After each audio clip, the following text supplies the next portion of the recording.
2008 წელს მოკლული სამხედრო მოხელის როინ შავაძის მკვლელობაში მონაწილე პირები სამართალდამცავებს დღემდე არ დაუშჯიათ. შავაძეს წინა ხელისუფლების დროს არაოფიციალურად ბრალის სამშობლოს ღალატში დასდეს, თუმცა ოფიციალურ ბრალდებად ნარკოტიკის უკანონოდ შეძენა შენახვა ამითითებული. ადვოკატი რამინ პაპიძე ყვება, რომ შავაძე ნაწამები იყო და სხეულზე 22 ნატყვი აღენიშნებოდა. დანაშაულში კი ელიტარული სამხედრო ქვედანაყოფების წარმომადგენლები იყვნენ ჩართული, რის გამოც პროკურატურა საქმის გახსნას აჭიანურებს.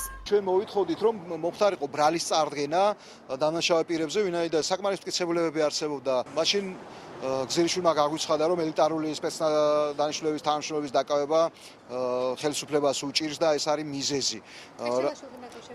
ამის შემდგომ ფაქტურად გაჩერდა ყოველგვარი საგამოძიებო მოქმედებები, როცა შეიცვალა ტყეშელაშვილით გზირიშვილი, ჩვენ შევხვდით ტყეშელაშვილს, თუმცა სამწუხაროდ არანაირი შედეგი. საქართველოს პარლამენტის ადამიანის უფლებათა დაცვის კომიტეტის ხელმძღვანელი ეკა ბესელია, რომელიც ხელისუფლებაში მოსვლამდე შავაძის მკვლელობის გამოძიებას აქტიურად ითხოვდა, დღეს აცხადებს, რომ საქმე პროკურატურამ უნდა გამოიძიოს. ეს პროკურატურას უნდა კითხოთ, პარლამენტი ხო არ არის საგამოძიებო ორგანო.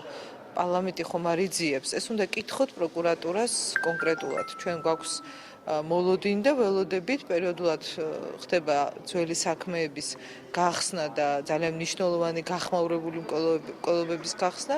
მე მაქვს მოლოდინი, რომ ეს ის საქმეა, ასევე რომელზედაც მაქსიმალური ძალისხმევით უნდა წარიმართოს გამოძიება. ადვოკატი რამინ პაპიძე მიიჩნევს, რომ ეკა ბესელია შეეძლო შავაძის საქმე პროკურატურიდან გამოეთხოვა და თავად შეესწავლა. პაპიძე აცხადებს, რომ სამართალდამცავების უმოქმედობა მართველი გუნდის ლიდერების პასიურობითაა განპირობებული. როგორც საქართველოს პარლამენტის ადამიანის უფლებათა დაცვის კომიტეტის თავმჯდომარეს ძალიან დიდი სამართლებრივი რესურსი აქვს საიმისოდ, რომ დაინტერესდეს ამ საქმის მიმდინარეობით, მინიმუმ გამოითხოვოს საქმის მასალები და მოსთხოვოს პროკურატურას ამ საქმესთან დაკავშირებით გარკვეული სახის ანგარიშები. უყურადღებობა ხელისუფლების მხრიდან ერთგვარი, ასე ვთქვათ, მწვანე შუქის ანთებაა პროკურატურისთვის, რომ ეს საქმე არ გაიხსნას. უფრო მეტიც კიდევ ერთხელ ვაცხადებ, რომ ხელისუფლებაში მყოფი ზოგიერთი ჩინოვნიკი, როგორც ჩანს, პირადად არის დაინტერესებული, რომ ეს საქმე არასოდეს არ გაიხსნას. როინ შავაძეზე განხორციელებულ თავდასხმას 40-მდე თვითმხილველი ჰყავს, თუმცა სამართალდამცავი უწყების ინფორმაციის თანახმად შავაძეს ცეცხლი გაქცევის მცდელობის დროს თავდაცვის მოტივით გაუხსნეს.